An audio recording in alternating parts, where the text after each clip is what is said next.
கடவுள் ஒளியில் இருப்பது போல நாம் ஒளியில் நடப்போமானால் ஒருவரோடு ஒருவர் நட்புறவு கொண்டிருப்போம். நம் ஆண்டவராகிய இயேசு கிறிஸ்துவின் அன்பும் அருளும் அமைதியும் மகிழ்ச்சியும் புனித சூசையப்பருடைய விழாவில் உங்கள் அனைவரோடும் இருப்பதாக. அன்பிற்கு பிரியமுள்ள சகோதர சகோதரிகளே, திருப்பாடல் 128 அழகாக சொல்லுகிறது, உன் உழைப்பின் பயனை நீ உண்பாய், நீ நற்பேரும் நலமும் பெறுவாய். உன் இல்லத்தில் கனி தருகின்ற திராட்சை கொடி போல உன் மனைவி இருப்பாள். உண்ணும் இடத்தில் உன் பிள்ளைகள் ஒலிவ கன்றுகளைப் போல செழித்து வளருவார்கள். ஆண்டவருக்கு அஞ்சி நடக்கின்றவருக்கு ஆசீர்வாதங்கள் உண்டாகும். ஆம், என் அன்பு சகோதர சகோதரிகளே, புனித சூசையப்பருடைய விழாவினை கொண்டாடி மகிழ்கிற இந்த நாளில் உழைப்பின் மாண்பை போற்றவும், உழைத்து வாழ்வில் வெற்றியும் முன்னேற்றமும் காணவும், உழைப்பின் வழியாக இறை ஆசீர்வாதத்தை உணரவும் இந்த நாள் நமக்கு அழைப்பு தருகிறது. புனித சூசையப்பர் தொழிலாளர்களின் பாதுகாவலர். நம்முடைய எல்லா தொழிலையும் அவர் ஆசீர்வதிக்கிறார். இரட்டிப்பு மடங்காக நாம் பலனையும் ஆசீர்வாதங்களையும் வெற்றியும் பெற்றுக்கொள்ள இந்த நாளில் நம் புனிதர் நமக்காக பரிந்து பேசுகின்றார். இந்த புனிதருடைய வாழ்க்கையிலிருந்து 3 விஷயங்களை இந்த நாளில் நாம் கற்றுக்கொள்ள முயற்சி செய்வோம். 1, அவரிடத்திலிருந்து கீழ்ப்படிதல். மத்தேயு நற்செய்தி 1வது அதிகாரம் 24வது இறைவார்த்தை, யோசேப்பு தூக்கத்திலிருந்து விழித்து ஆண்டவரின் தூதர் தமக்கு பணித்தவாறே தன் மனைவியை ஏற்றுக்கொண்டான். ஆம், அன்பிற்குரிய சகோதர சகோதரிகளே, முதலில் புனித யோசேப்புவுக்கு குழப்பம் இருந்தது. மரியாவை ஏற்றுக்கொள்ள அவர் தயக்கம் காட்டினார். அவருடைய மனதில் சஞ்சலம் இருந்தது.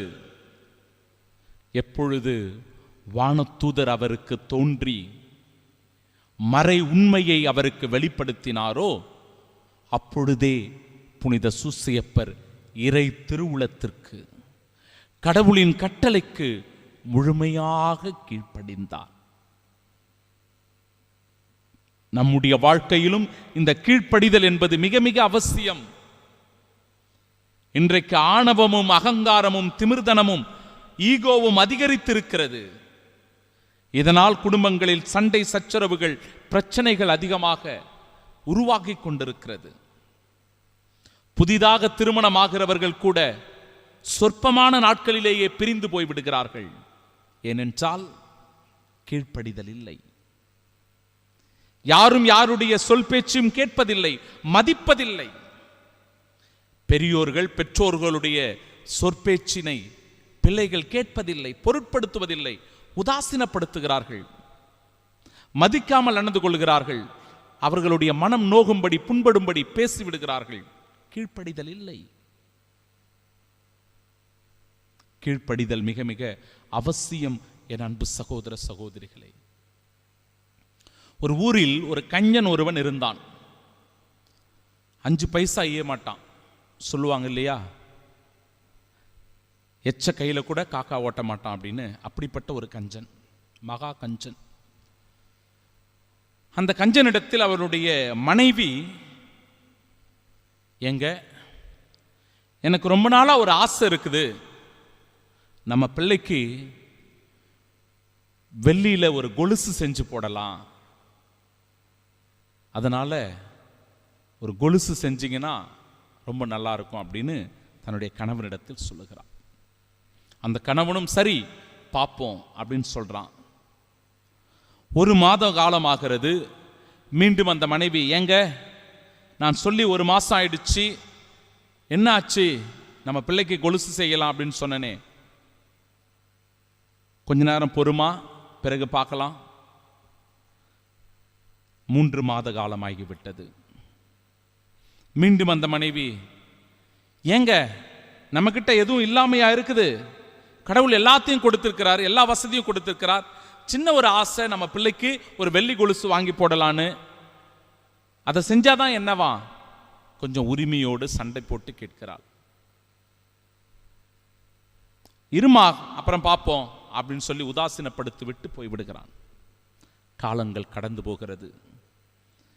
1 வருடமாகியும் கூட எதுவும் நடக்காத நிலையில் திடீரென்று அந்த மனைவி இறந்து போகிறாள். அந்த மனைவி இறந்து போன உடனே இந்த மகா கஞ்சன் கதறி கதறி அழுது, ஐயோ நான் இழந்து விட்டேனே, என் மனைவியின் ஆசையை நிறைவேற்ற முடியாமல் நான் இப்படிப்பட்ட ஒரு பாவ செயலை செய்து விட்டேனே, இப்பொழுது அழுது என்ன பிரயோஜனம்? நான் அதை அப்பொழுதே செய்திருக்க வேண்டும், இப்படி கருமையாக வாழ்ந்து விட்டேனே என்று சொல்லி அழுது புலம்பினானா. அன்பு சகோதர சகோதரிகளே, எது எந்த நேரத்தில் செய்யப்பட வேண்டுமோ அந்த நேரத்தில் அது செய்யப்பட வேண்டும். தயக்கம் காட்டக்கூடாது. புனித யோசேப்பு உடனடியாக அன்னை மரியாவை ஏற்றுக்கொண்டார். ஆண்டவருடைய கட்டளைக்கு கீழ்ப்படிந்து அவருடைய திருவுளத்தை நிறைவேற்றினார். நாமும் கூட அப்படி கீழ்ப்படிதலில் சிறந்தவர்களாக இருக்க வேண்டும். 2வது, புனித யோசேப்பு மிகவும் பொறுப்புள்ளவராக நடந்து கொள்ளுகிறார். மத்தேயு நற்செய்தி 2வது அதிகாரம் 13 முதல் 14 வரை உள்ள இறைவார்த்தைகள். ஏரோது குழந்தையை கொல்லத் தேடப் போகிறான். யோசேப்பு இரவிலேயே எழுந்து குழந்தையையும் அதன் தாயையும் கூட்டிக் கொண்டு எகிப்துக்கு தப்பி ஓடினார். அன்னை மரியாளையும் குழந்தை இயேசுவையும் பாதுகாக்கின்ற ஒரு பொறுப்பான தந்தையாக, கணவனாக, குடும்ப தலைவனாக புனித யோசேப்பு இருக்கிறார். நம்மில் எத்தனை பேர் இப்படிப்பட்ட பொறுப்புமிக்க தந்தையாக, கணவனாக, குடும்பத்தின் சிறந்த தலைவனாக நாம் இருக்கிறோம்? சிந்தித்து பாருங்க.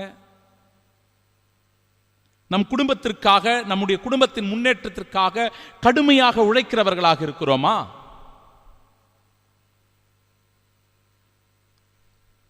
ஒரு சிறிய நிகழ்வு.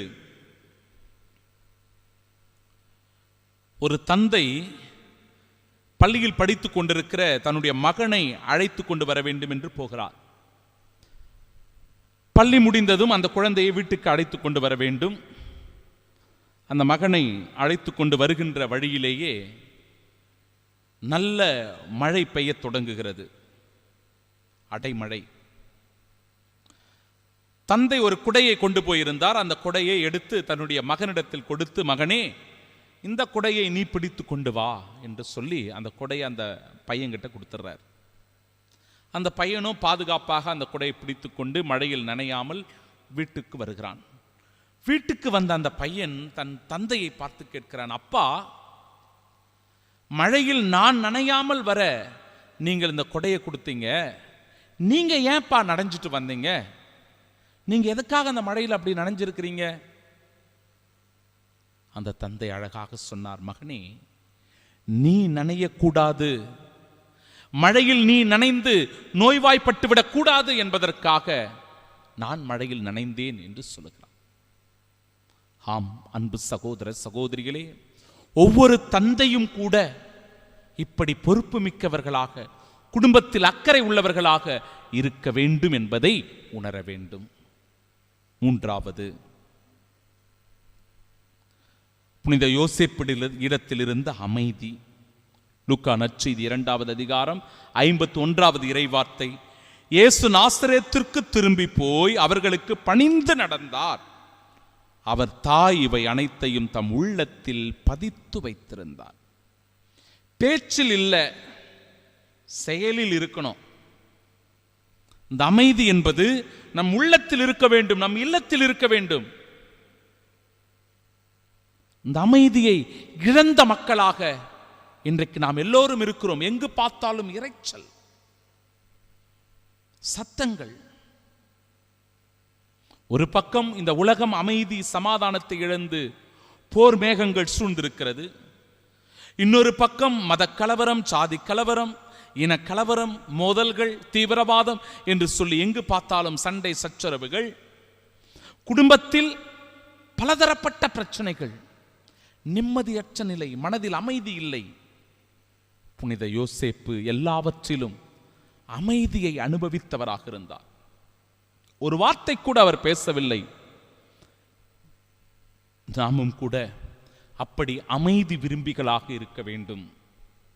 மௌனவாதிகளாக அல்ல, அமைதியை தேடி நம் உள்ளம் எப்பொழுதும் அமைதியில் இளைப்பாறுவதாக இருக்க வேண்டும்.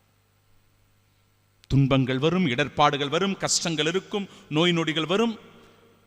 அலட்டிக்கொள்ளாமல், பதட்டப்படாமல், அச்சத்திலும் கலக்கத்திலும் பீதியிலும் இல்லாமல் எல்லாவற்றையும் ஏற்றுக்கொள்ளுகிற, பொறுமையோடு சகித்துக் கொள்ளுகிற மனப்பக்குவம் நமக்கு வேண்டும் சகோதர சகோதரிகளே. ஆம், என் அன்பிற்கு பிரியமானவர்களே, நீங்கள் எந்த தொழிலை செய்து கொண்டிருந்தாலும் அன்னையினுடைய வணக்க மாதத்தில் இருக்கின்ற நாம் ஆண்டவர் இயேசு கிறிஸ்துவின் தூய இருதயத்திற்கு நம் குடும்பத்தை, நம் கணவன், மனைவி, பெற்றோர்கள், உடன் பிறந்தவர்கள், நம் தொழில், நம் வியாபாரம், முயற்சிகள் எல்லாவற்றையும் அந்த இதயத்திற்கு ஒப்புக் கொடுப்போம். இந்த வணக்க மாதம் முழுவதும் அன்னையினுடைய பராமரிப்பில் இருக்கிற பிள்ளைகளாக நாம் இருக்க புனித சூசையப்பரும் அன்னை மரியாளும் நமக்காக இந்த நாளில் பரிந்து பேசுகிறார்கள். உணர்வோம், இறை ஆசிரை பெற்று உழைப்பின் பயனை உண்டு கிறிஸ்துவின் சாட்சியாய் வாழ்வோம். ஆமீன்.